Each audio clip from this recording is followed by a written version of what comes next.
Tahimik ang gabi,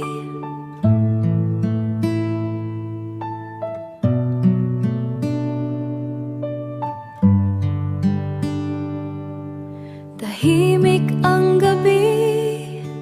Hawak ko ang sahod ko, akala ko sapat na. Noong araw ako'y sumahod ng aking ngiti ko'y abot langit, walang iniisip na sakit. Pero pagdating ng 16, unti-unting nawala. Kuryente, tubig, pagkain, lahat ay kailangan na.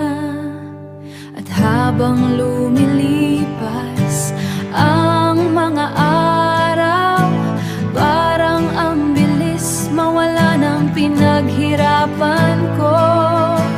Petsa de peligro, bakit dumating? Hindi ramang isipin, kay bilis ng panahon. Buhay empleyado, ganito na lang ba habang buhay ko? At 17 ako'y nag-grocery na naman.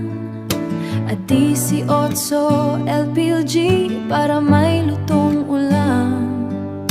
Hanggang 22 hawak ko'y halos wala na.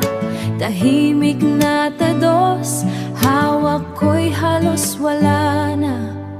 Tahimik na tanong, saan ba ako nagkulang? Pinipili kong umiti kahit pagod na, kahit minsan gusto ko nang sumuko. Petsa de